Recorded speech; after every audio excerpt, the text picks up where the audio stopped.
Depuis la nuit des temps, l'humanité a levé les yeux vers le ciel, cherchant à déchiffrer les secrets cachés parmi les étoiles. Les constellations, ces dessins célestes tracés par les dieux eux-mêmes, racontent des histoires anciennes, des mythes qui ont traversé les âges et les civilisations.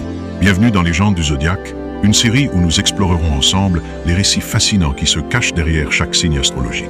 De l'audacieux Bélier au mystérieux Poisson, chaque épisode vous plongera au cœur des mythes et légendes qui ont façonné notre compréhension du cosmos et de nous-mêmes. Préparez-vous à un voyage extraordinaire, où l'histoire, la mythologie et l'astrologie se rencontrent pour révéler les secrets des étoiles. Que vous soyez un passionné d'astrologie ou simplement curieux de découvrir les histoires ancestrales qui ont inspiré les signes du zodiaque, cette série est faite pour vous. Alors, embarquons ensemble dans cette aventure céleste et dévoilons les mystères des légendes du zodiaque.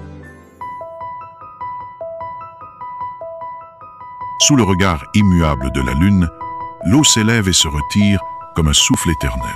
Le Cancer, enfant de cet astre silencieux, vit au rythme des marées invisibles qui façonnent le monde et l'âme humaine. Protecteur dans l'ombre, sensible mais insaisissable, le Cancer est le gardien des émotions enfouies, des souvenirs oubliés et des mystères de la nuit. Il est à la fois l'onde apaisante et la tempête imprévisible, la carapace impénétrable et l'âme la plus tendre. Sa force ne se mesure pas en puissance brute, mais en résilience.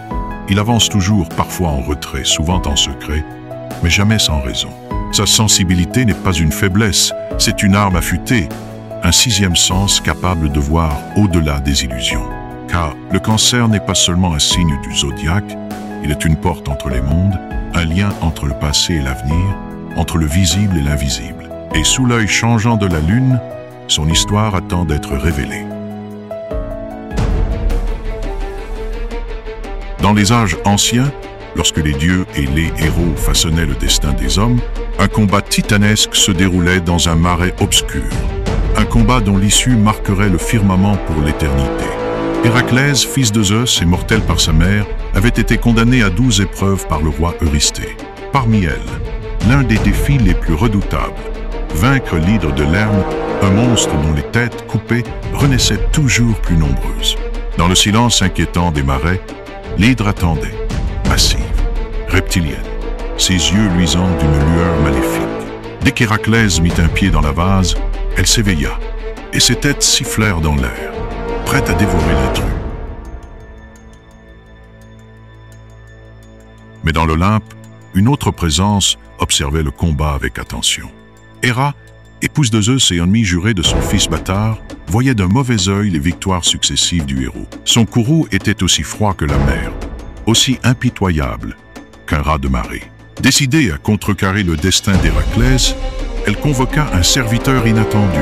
Des profondeurs obscures des océans, elle fit surgir une créature aux pinces acérées, aux yeux perçants, à la carapace aussi dure que la pierre. Un crabe gigantesque, invoqué pour frapper dans l'ombre. Sous le couvert des vagues et des marais, la créature avança, silencieuse mais déterminée, son unique mission, attaquer l'homme que sa maîtresse haïssait tant. Tandis que Héraclès tranchait les têtes de l'hydre à grands coups de glaive, un mouvement sournois troubla la vase sous ses pieds. Il n'eut pas le temps de réagir. Une pince immense jaillit des ténèbres et se referma violemment sur sa cheville. Un craquement sinistre résonna. Le crabe, plus grand qu'un bouclier d'airain, resserra son étreinte. Sa force était brutale, implacable. Même pour Héraclès, la douleur fut fulgurante. D'un coup de massue, il frappa la créature, mais la carapace ne céda pas. Serrant les dents, il comprit que ce combat n'était pas seulement contre l'hydre, mais contre l'Olympe elle-même. Mais Héraclès n'était pas un mortel ordinaire. Poussé par une force divine, il souleva son pied et l'abattit avec une puissance inouïe. Un bruit sourd résonna, et sous son talon, la carapace du crabe éclata en 1000 éclats. L'être marin tressaillit, puis s'effondra, broyé sous la force du héros. Son sacrifice fut instantané, et pourtant, il avait accompli son devoir. Il avait défié un titan. Héraclès, sans un regard pour l'adversaire vaincu, se retourna vers l'hydre. Le combat n'était pas fini. Dans les cieux, Héra observait en silence. Son champion était tombé, écrasé comme un simple insecte, mais elle n'oubliait jamais ceux qui lui étaient fidèles. D'un geste de la main, elle leva l'âme du crabe vers les étoiles et l'inscrivit parmi les constellations. Ainsi, sous la lumière de la lune, un nouveau signe prit sa place dans le ciel, un hommage éternel à ce guerrier silencieux qui osa s'opposer à un héros.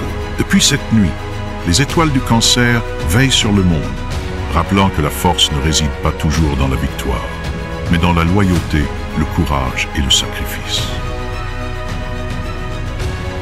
Le Cancer, signe d'eau et de mystère, hérite de cette légende. Il est le protecteur de ceux qu'il aime, prêt à tout pour défendre son foyer. Sensible mais inébranlable, il avance toujours, même lorsqu'il semble reculer. Son lien avec la Lune en fait un être guidé par l'intuition et les émotions profondes. Comme l'ombre d'un souvenir ou le murmure des vagues dans la nuit, il est insaisissable, et pourtant son empreinte demeure indélébile. Ainsi commence notre exploration du Cancer, entre mythe et réalité.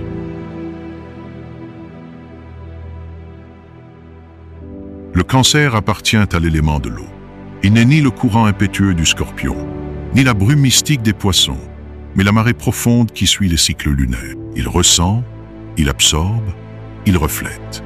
L'eau du Cancer, c'est l'océan des émotions, calme en apparence, mais insondable en profondeur. Sa planète maîtresse, la Lune, est changeante, influençant les marées, les rêves et les instincts.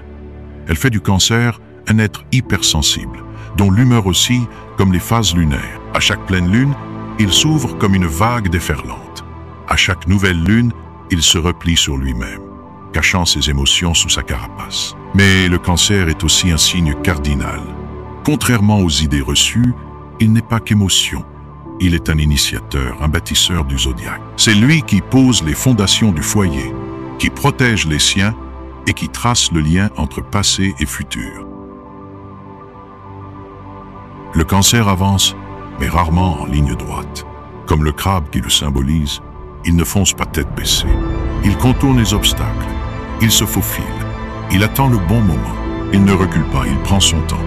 Cette approche stratégique le rend insaisissable, difficile à cerner. Mais pourquoi un crabe?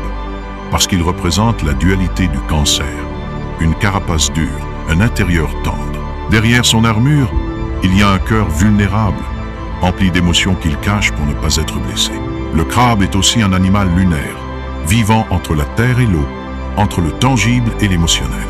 Il construit son foyer et le transporte avec lui. Tout comme le Cancer trouve sa sécurité non pas dans un lieu précis, mais dans les liens qu'il tisse avec ses proches. Aucun signe du zodiaque n'est aussi influencé par un astre que le Cancer par la Lune. Là où le Soleil gouverne l'ego et l'identité, la Lune règne sur l'inconscient, les émotions et les souvenirs. Elle fait du Cancer un être intuitif, un lecteur invisible des âmes. Lorsque la Lune brille haut dans le ciel, le Cancer ressent son appel plus que quiconque. Il perçoit les vibrations de son environnement, il capte les non-dits, il ressent avant même de comprendre. C'est un signe dont la perception dépasse les mots, un être gouverné par les flux invisibles du monde. Mais cette connexion a un prix. Le Cancer est profondément cyclique. Ses émotions fluctuent, il peut être solaire un jour et mélancolique le lendemain. Comme l'océan qu'il représente, il suit des marées intérieures que seul son instinct peut comprendre. On ne peut rien cacher à un Cancer. Il sait, il ressent, il perçoit des choses que personne ne remarque. Un silence trop long, un regard évité, une tension imperceptible. Il capte tout cela instinctivement. Son intuition est l'une des plus développées du zodiaque. Il lit entre les lignes, comprend les émotions des autres sans qu'un mot ne soit prononcé. Ce don fait de lui un confident idéal, un guide silencieux, mais aussi un être qui absorbe les émotions des autres, parfois à son détriment. C'est pourquoi il a besoin de se protéger. Trop d'énergie extérieure peut l'épuiser. Trop d'émotions absorbées peuvent le submerger. Il doit apprendre à poser des barrières, à différencier ses propres sentiments de ceux des autres. Aimer un Cancer, c'est être aimé pour toujours. Quand il s'attache, c'est à vie. Sa loyauté est indéfectible, et son amour est une bulle protectrice dans laquelle il enveloppe ceux qu'il chérit. Mais cet amour est exigeant. Le Cancer ne se contente pas de relations superficielles, il a besoin de profondeur, d'un lien sincère. Il attend qu'on lui donne autant qu'il donne. Et si on le trahit, il se referme à jamais. Sa famille, qu'elle soit de sang ou de cœur, est son sanctuaire. Il protège, il veille, il nourrit, il crée un foyer, un espace de chaleur où il se sent en sécurité. C'est là qu'il trouve sa force, là où il puise son énergie. Merci de nous avoir suivis dans ce voyage au cœur du Cancer, un signe d'eau guidé par la lune, où l'amour est un refuge, la mémoire un trésor et l'intuition un sixième sens. Discret mais puissant, Cancer protège, ressent et veille sur ceux qu'il aime, tel un gardien silencieux des âmes et du temps.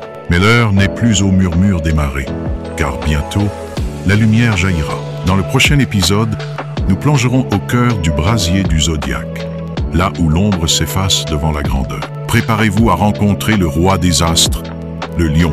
Et n'oubliez pas, likez, abonnez-vous et laissez votre empreinte dans les commentaires. À bientôt.